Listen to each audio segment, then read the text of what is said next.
Israeli vakatungamirwa kupinda nemugwe. Ndikupatsani moni nonse habari nalongo mudzina la Yesu Khristu. Tiyeni tikhala changu mu mzimu, nthawi sili mbali yathu.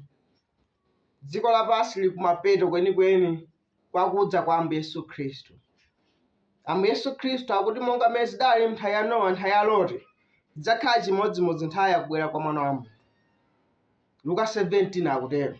Ndiye dziko tikaliona lili mu dziko kale la Sodom condition. Lili Sodomu chimodzimodzi. Taona ni mmolali limene atsikira, chikhalidwe cha anthu chivundi. Pangokhala kuti pansi pena paliponse pali majeremusi okhaokha achimo. Pena paliponse corrupt.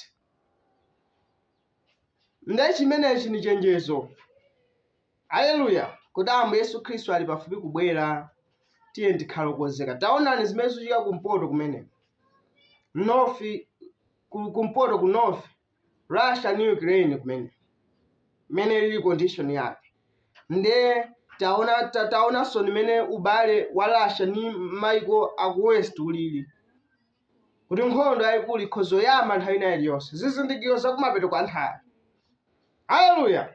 Ndiye amene ali mkwatibwi wa Ambuye Yesu Khristu, amene ali okhulupirika, amene ali mwana wamkazi wa mwamuna wa Mulungu, kuona zinthu ngati zimenezi, zimene azimpatse kusimidwa, kulirira kwa Mulungu. Haleluya. Kuti kodi mafuta nokwanira mu nyali zanga, Mzimu Woyera nili nawo, namafufuza kucheka kena kalikonse kamene kamusokoneza moyo mwake. Kuti ngati akadanama, apemphe kwa Mulungu kuti Mzimu Woyera amuchotsere kamene. Haleluya. Ngati akadali mchibwezi, akathetse mwachangu.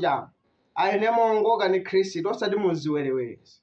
Ngati aolera zolaula, afufute mwachangu kena kalikonse. Kena kalikonse konyasa kodetsa.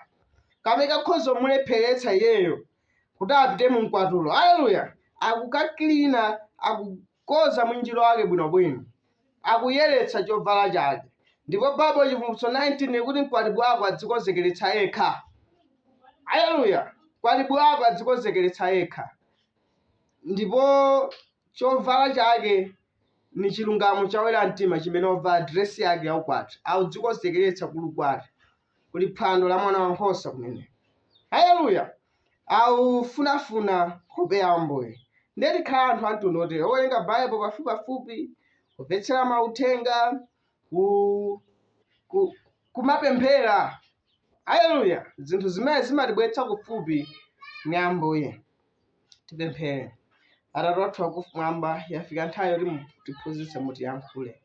Tikudza kwa inu mmene mu dzina la Ambuye Yesu Khristu pempha zonse m'chiyamiko. Amen. Tiwerenga Bible athu buku la Yesaya. Yesaya 6 Bible ikuti chaka chimene mfumu Uziya anafa ndinaona Ambuye atakhala pa mpando wachifumu wautali, ndi otukulidwa ndi zovala zake zinadzala mkachisi. Pamwamba pa iye panayima aserafi. Yense anali ndi mapiko asanu ndi limodzi. Awiri anaphimba nawo nkhope yake, awiri anaphimba nawo mapazi ake, awiri nauluka nawo. Ndipo wina anafuwula kwa anzake nati, woyera woyera Yehova wamakamu, dziko lonse ladzala ndi ulemerero wake. Ndipo maziko azunda anasunthika ndi mawu amene anafuwula, ndipo nyumba inadzaza ndi utsi. Ndipo ine ndinati, tsoka kwa ine chifukwa ndathedwa, chifukwa ndili munthu wa milomo yonyansa. Ndikhala pakati pa anthu a milomo yonyansa, chifukwa kuti maso anga aona Mfumu Yehova wamakamu. Ndiye pamene tawerenga apa timafuna tipitirize phunziro lathu la chikoka. Influence. Haleluya. Moyo mmene timakhala timapeka chikoka kwa wina.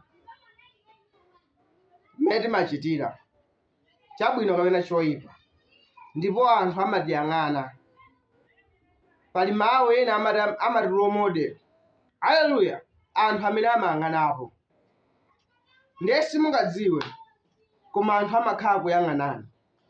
Ndipo moyo wanu umakhala ni impact. Umakhala chochita pa moyo wawo. Timakoka mwanjira inali. Kukhalidwe lina lake. Kuchina chake. Ndiye ifo tchulidwa a Khristu timene atikhala osamalitsa kwambiri. Moyo mmene tikukhala. Chifukwa tikhoza kukokera anthu kwa Khristu. Ngati ukhala moyo oyenerera. Ambuye Yesu Khristu akuti kondanani wina ndi mnzake kuti anthu adziwe zakuti muli ophunzira anga. Haleluya. Ali pamene tikondana wina ndi mnzake, tikhala ona mtima kwa wina ndi mnzake, anthu adzadziwa kuti awa ndi Akhristu, awa ndi okhulupirira Yesu. Akuti umboni wakuti tili okhulupirira ake ni chikondi Ambuye Yesu Khristu. Ndiye ngati tikhala zidani anthu adzozota kuti apa palibe chenicheni, izi nzonama izi. Haleluya. Koma ngati tikhala chikondi akhulupirira kuti awa ndinochoka kwa ndani? Kwa Ambuye Yesu Khristu. Ndiye mmene timakhala kwa wina ndi mnzake, mmene timatumikirana wina ndi mnzake, ni pamene Chikhristu chagona. Brother Branham akuti moyo osatha ni kukhala na moyo ni wina ndi mnzake. Akhristu sangodzikhala moyo wokha, koma amakhala moyo anthu ena. Ndiye pali Chikhristu. Ndipo zimene zimalengedwa kumwamba, zimene zimalengedwa ni Mulungu, ni zinthu zimene timachitira anthu ena, zimene timazichitira tokha siziwerengedwa. Mkhristu si munthu wodzikonda kapena waumbombo kapena ngoganiza za yekha ayi, amaganiza koso za wena. Ena apindule ngati mmene iyeyo afunira akadapindulira, osati zingoyendera ineyo basi, zingothekera ineyo basi. Ayi, mulibe mzimu umeneyo mwa Khristu. Khristu Ambuye Yesu Khristu akadafuna sakadatifera ayi, akadaukonda moyo uja wawoja kuti ayi, ine moyo wanga sindingafe ayi, ndipo sakadakhoza kumugwira. Chifukwa amene amadzamugwira paja, Baibulo likuti amafunsa kuti mufuna ndani, amatiti kufuna Yesu. Akati ndine, Baibulo kuti onse aja amakomoka, asilikali kapadali ndani komoka. Amawuza kuti ndinu wana inu simungandigwire. Kenako adzukanso, mufuna ndani? Yesu. Akangoti ndine, wonse khunyu pamene paja komoka. Ndiye akadamugwira munthu oteroyo. Koma adaona kuti ineyo ngati sinifa, ngati moyo wangawo siniutaya, ndiye kuti yena sakhala ni moyo osatha. Koma kuti yena akhale ni moyo osatha, ineyo moyo wangawo niutaye. Ndipo Baibulo kuti chikondi chingaposa ichi abwezi, kuti munthu atenge moyo wake ni kuutayira yena. Adana kuti afaiso ni kuti akhale ni moyo osatha, nifunika na afere na atayire. Inuwo kuti mukhale ni moyo osatha, afunika wake autaya. Chifukwa chipulumutso, nkhani ya chipulumutso inali pa kukhetsedwa kwa mwazi. Amafunika afe ndithu, akhetse mwazi uja. Haleluya. Ndipo mwazi umene uja numene umatsuka wochimwa. Ndiye mukhoza kuona kuti iyeyo sanalodzikonda yekha, koma anakonda ena, anatilemeretsa tonsefe kuti tikhale ni chuma chamuyaya, tikhale ni moyo osatha poutaya moyo wake uja. Ndiye ngati mzimu wa Khristu kukhala mwa ife, haleluya, tikhalanso dalitso kwa wena. Sitikhala anthu odzikonda, odzitukumula, tisamalaso za wena. Ndiye anthu akaona mmene tikukhalira ni wena, mmene tikukhalira muchikondi na anthu ena, mmene tikuchitira na anthu ena, anthu amazizwa, amadabwa. Ndipo moyo mmene timakhala ndiwo umalikira kwambiri, ndiye umafuula kusiyana zimene timayankhula pakati. Anthu aziona chosiyana pa Mkhristu ni munthu oti sapemphera.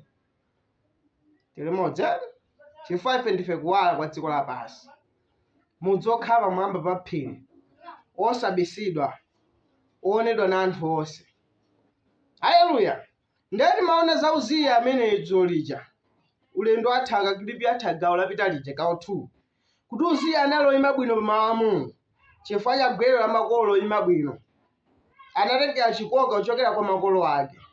Ndipo atakhala pa mpando wachifumu zaka 16 ali mwana, na mwachangu anatenga njira imene ili yolondola, osangana kumanja kapena kumanzere. Ndipo amene amakhala moyo choncho oyima bwino ni Mulungu, Uziya, Mulungu anamudalitsa. Sanalole ndale zimusunthe za nthawi imeneyi, ka modernity kachimakono kachinyamata. Iye anangokhala olunjika pa mawu a Mulungu. Ndipo mneneri wa Mulungu ameneyo Yesaya amayang'ana ku moyo wa mfumu yoyima bwino imene. Nthawi imeneyi nkuti Yesaya sanakumane Mulungu maso ni maso. Haleluya. Ndiye Yesaya amapeka ulemu kuti koma pali munthu pali ngwazi yachikhulupiriro yoyima Mulungu, mmene ndani? Uziya. Ndipo moyo wa Uziya unali chikoka kwa Yesaya, kuti Yesaya ameneyo amafuna akadakhalakhala moyo wake ngati mmene Uziya amakhalira, chifukwa choyima bwino ni mawu a Mulungu. Haleluya. Ndiye Mfumu Uziya anafa. Limodzi tipitiriza nkhani yathu kutsogolera kwa Ambuye alemekezeke. Ambuye akudalitseni. Tipemphere. Atate wathu akumwamba tikuyamikani tikuthokozani chifukwa cha nthawi imene munatipatsayi. Lidalitsike likwezedwe dzina lanu. Mene mu dzina la Ambuye Yesu Khristu pempha zonse tiyamika. Amen. Usadandaule amene mukhulupirira Mulungu ndine mufumu wa Atate muli nyumba zambiri ndipita ndikakukonzerani malo. Musadandaule inu amene mukhulupirira Mulungu ndine mufumu wa Atate muli nyumba zambiri ndipita ndikakukonzerani malo. Ambuye akubwera mwakonze